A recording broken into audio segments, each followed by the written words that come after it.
کہیں اور ہے، جھکتا کہیں تیرے سجدے کہیں تجھ کو کافر نہ کر دے ایک بار، کیونکہ تو سوچتا کہیں اور ہے، جھکتا کہیں اور ہے۔ اللہ رب العزت کی حمد و ثنا حضور نبی پاک صاحب اولاد صلی اللہ علیہ وآلہ وسلم کے دربار دربار میں عریہ درود و سلام عرض کرنے کے بعد لائق عزت و تکریم بزرگوں، دوستوں، نوجوانوں، سننے والوں، اللہ رب العزت کا انگنت و بے شمار لاتعداد جتنا بھی شکر ادا کریں کم ہے کہ خالق ارض و سما نے شب برات کی رات میں ہم سب کو ایک مرتبہ پھر اپنے حضور جمع فرمایا، اپنا ذکر سننے کی، سنانے کی توفیق عنایت فرمائی۔ میں نے آیت مقدسہ کا ایک حصہ پڑھا، خالق کائنات کا ارشاد گرامی الا من تاب، مگر وہ لوگ جو توبہ کریں، کیا کریں؟ توبہ کریں، الا من تاب وآمن، اور ایمان لائے، وعمل عملا صالحا، اور عمل کریں نیک۔ تین باتیں اللہ رب العزت نے کی۔ پہلی بات یہ ہے توبہ کریں، دوسری بات یہ ہے کہ ایمان لے کر آئیں، تیسری بات یہ کی کہ نیک اعمال کریں۔ کب کریں، کس وقت کریں، کس زمانے کریں؟ جو انکار کرتے ہیں نا، قرآن مطلق ہے، اور مطلق کا جو اطلاق ہوتا ہے وہ کسی ایک وقت کے لیے نہیں ہوتا، وہ ہر گھڑی کے لیے ہوتا ہے۔ اللہ رب العزت کی یہ بھی ایک گھڑی ہے جس کا نام شب برات ہے۔ شب برات بھی یہ وہ گھڑی ہے۔ میں اس سے پوچھنا چاہتا ہوں جو یہ انکار کرتا ہے کہ ثابت کہاں سے ہے، میں نے کہا ثابت بڑا ہے، ثابت بڑا ہے، قرآن سے ثابت ہے۔ ہر گھڑی میں بندے کو توبہ کرنی چاہیے، ہر گھڑی میں ایمان کو پاکا کرنا چاہیے، ہر گھڑی میں بندے کو نیک عمل کرنا چاہیے۔ پھر کیا ہوگا؟ اے اللہ، بندے نے توبہ کر لی، بندہ ایمان لے آیا، بندے نے نیک عمل کیا، مولا تو کیا دے گا؟ وَأُولَئِكَ يُبَدِّلُ اللَّهُ سَيِّئَاتِهِمْ بِالْحَسَنَاتِ، اللہ رب العزت بدل دے گا اس کے گناہوں کو نیکیوں کے ساتھ۔ صرف معاف نہیں کرتا، معاف کر کے بدی کو نیکی بنا دیتا ہے۔ اس کو خالق کہتے ہیں، اس کو مالک کہتے ہیں، اس کو رحمان کہتے ہیں، اس کو رحیم کہتے ہیں، اس کو رب العالمین کہتے ہیں۔ یہ ہے ہمارا مالک۔ ہم گناہوں کی دلدل میں، گناہوں کے سمندر میں ڈوبے ہوئے ہیں۔ کائنات کے ذروں سے زیادہ ہمارے گناہ ہیں۔ کائنات کے اندر اتنی تاریکیاں نہیں ہیں، ان تاریکیوں سے بڑھ کر ہمارے گناہ ہیں، لیکن وہ مالک پالنہار کتنی مہربانیاں فرماتا ہے، نہ صرف گناہوں کو بخش دیتا ہے بلکہ توبہ کی وجہ سے، توبہ کے سبب، ایمان کے سبب، اللہ رب العزت نیک اعمال کے سبب ان کو نیکیوں میں تبدیل فرما دیتا ہے۔ کب توبہ کی جائے؟ جس وقت کی جائے، جس زمان میں کی جائے، جس مقام میں کی جائے، جب تک کہ سورج مغرب سے طلوع نہیں ہوا، جب تک کہ سانس یہ گلے تک نہیں پہنچ چکی، اس سے قبل جب بھی بندہ توبہ کرے گا اللہ اس کی توبہ کو قبول فرمائے گا۔ اب نیک عمل بندہ کرتا ہے، نیک عمل پر بھی بخاری شریف کے اندر ایک حدیث بار بار آتی ہے۔ پچھلی امت کے 3 شخص تھے، سفر پر تھے، راستے میں گئے تو ایک جگہ بارش لگ گئی تو وہ ایک غار میں چلے گئے۔ اچانک غار میں گئے تو ایک بہت بڑا پتھر ٹوٹا اور وہ غار کے دہانے پر آ گیا اور ان کا راستہ بند ہو گیا۔ اب 3 شخص ہیں، وہ اس مقام پر بڑے پریشان ہیں کہ بھئی اب غار سے نکلے تو کیسے نکلے؟ غار کا دہانا جو ہے وہ پتھر نے بند کر دیا ہے، نکلنے کا کوئی راستہ نہیں، نکلنے کی کوئی طریقہ نہیں، کوئی ذریعہ نہیں، کس ذریعے سے نکلیں؟ ان میں سے ایک شخص وہ جو تھا اس نے کہا اپنا اپنا کوئی نیک عمل یاد کرو، اپنا اپنا کوئی زندگی کا کوئی نیک عمل کیا ہے، اس نیک عمل کی برکت سے آج تم اللہ کی بارگاہ میں اس نیک عمل کو وسیلہ بنا لو اور پیش کر دو رب کی بارگاہ میں کہ رب ہمارے اس غار کے دانے سے پتھر کو ہٹا دے اور ہماری زندگی بن جائے۔ اب ہوا کیا، ان میں سے پہلا شخص بولا، اس نے کہا یا اللہ تو جانتا ہے میرے ماں باپ تھے، میں سارا دن بکریاں چراتا تھا، ایک دفعہ ان کی خدمت کے لیے جب بھی آتا تھا، دودھ لاتا تھا، کوئی چیز لاتا تھا، والدین کو سب سے پہلے پیش کرتا تھا۔ والدین کی بارگاہ میں آئے تو لوگ چھپا چھپا کے جاتے ہیں کہ ماں باپ کو پتہ نہ چل جائے بیٹا فروٹ لے کے آیا ہے، بیٹا مچھلی لے کے آیا ہے، بیٹا کوئی اور چیز لے کے آیا ہے، ماں باپ کو خبر نہ ہو۔ لیکن وہ بھی تو بیٹے تھے بنی اسرائیل کے، جہاں توقع نہیں تھی وہاں توقع نظر آ رہی ہے، اور جہاں ہونی چاہیے امت مصطفیٰ ہے وہاں یہ شرم کرنی چاہیے کہ ماں باپ سے چھپا کے جا رہے ہیں، اور ماں باپ کے ساتھ سلوک کیسا ہے۔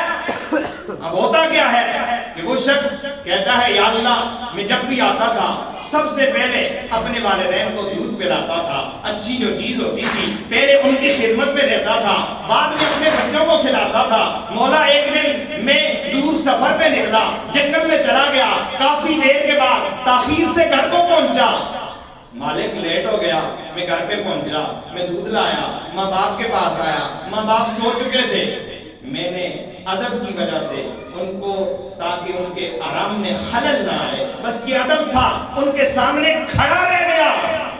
ساری رات گزر گئی کہ ماں باپ جاگیں گے، میں ان کو دودھ پلاؤں گا، ان کو دودھ پلاؤں گا، اور پوری رات گزر گئی، صبح اٹھے یا اللہ یہ ساری رات میں کھڑا رہا، ماں باپ کی فرما برداری میں اور ان کے ادب میں اور ان کی خدمت کے لیے، اے اللہ اگر یہ عمل میرا خالصتاً تیری رضا کے لیے تھا تو یا اللہ اس پتھر کو سائڈ پہ کر دے۔ کہتے ہیں اس نے جو ہی دعا مانگی پتھر تھوڑا سا ہٹ گیا، لیکن ابھی پھر بھی نکل سکتے نہیں ہے، تھوڑا سا سرک گیا پتھر، خود ہی، کسی نے ہٹایا نہیں، خود ہٹ گیا۔ یہ نیک عمل کی برکت ہے، سبحان اللہ، نیک عمل بہت کچھ کر سکتا ہے۔ اب دوسرا شخص، جب ایک نے کہا پتھر سرکا، پھر دوسرے نے بھی یاد کیا کہ میری بھی کوئی نیکی ہے، اس نے کہا اے اللہ میری چاچا زاد ایک بہن تھی، میں اس کو برائی کی طرف مائل کرتا تھا، وہ مانتی نہیں تھی، ایک مرتبہ وہ مجبور ہو کے میرے دروازے پر آ گئی، کات پڑ گیا اور میں نے اس کو مجبور کر دیا پیسوں پر، اور میں بدکاری کے لیے تیار ہو گیا، اور بالکل اینڈ تھا، اس کے جسم پر کپ کپی تھی اور وہ خوف خدا سے لرز رہی تھی۔ میں نے پوچھا تجھے کیا ہے؟ اس نے کہا میرے دل میں خوف ہے، خود بھی اللہ سے ڈر، خود بھی ذلت سے بچ، مجھے بھی ذلیل نہ کر، میری عزت کو تار تار نہ کر۔ اے اللہ بس اس کا یہ جملہ سننا تھا، میں رک گیا، اللہ تیرا خوف میرے دل میں پیدا ہو گیا، اللہ تیری وجہ سے اگر میں نے یہ عمل تیری رضا کے لیے کیا تھا، یا اللہ اس پتھر کو ہٹا دے۔ سبحان اللہ، بس اتنی بات کرنی تھی، وہ پتھر تھوڑا سا سرک کے اور ہٹ گیا، لیکن ابھی بھی نکل سکتے نہیں تھے۔ اب تیسری بات، تیسرا شخص، اس نے بھی ایک عمل یاد کیا۔ اس نے کیا یاد کیا؟ اس نے کہا یا اللہ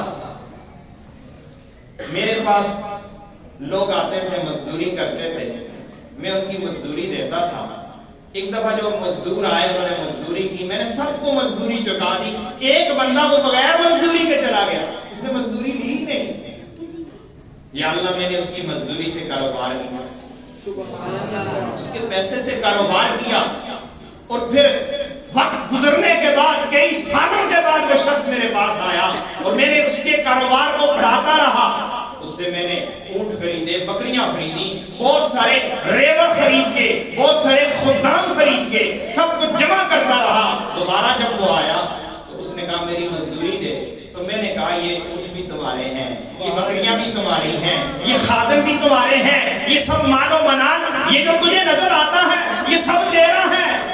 وہ کہتا ہے میرے ساتھ مذاق کر رہا ہے, میری مزدوری تو اتنی بنتی نہیں تھی. تو میں اس کو کہتا ہوں کہ میں نے تیرے مال سے کاروبار کیا تھا, میں تیرا مال بڑھاتا رہا رب کی رضا کی خاطر, اور یہ تیرا مال ہے تو لے جا. یا اللہ وہ سارا مال میں نے کچھ بھی نہیں رکھا, وہ سارا اس کو دے دیا تھا. اے اللہ اگر یہ مال جو میں تم نے تیری رضا کے لیے دیا ہے, اگر تیری رضا کے لیے عمل کیا ہے, اس پتھر کو ہٹا دے. کہتے ہیں یہ کہنا تھا, پتھر ہٹ گیا اور تینوں غار سے نکلا. یہ ہوتی ہے عمل کی برکت. گناہوں سے بچو, نیکی کی طرف آؤ, نیک عمل کر کے. اس میں کوئی شک نہیں سرکار شفاعت کریں گے, اس میں کوئی شک نہیں. عقیدہ ٹناٹن, عقیدے میں کوئی کمی نہیں ہے, ہمارے عمل کی کمزوری ہے. ہم عمل کی طرف نہیں جاتے, ہم نماز کی طرف نہیں جاتے, ہم قرآن کی طرف نہیں جاتے, ہم سجدوں کی طرف نہیں جاتے, ہم اللہ کی عبادت کی طرف نہیں جاتے. پوری رات ہم جاگتے ہیں, پوری رات فجر کی نماز پھر نہیں پڑھتے.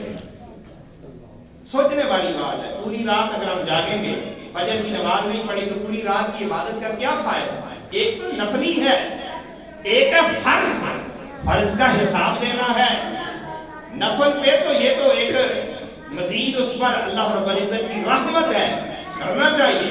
مگر پہلے فرض ہے, پہلے کیا ہے؟ فرض پہلے ہے, نفل بعد میں ہے.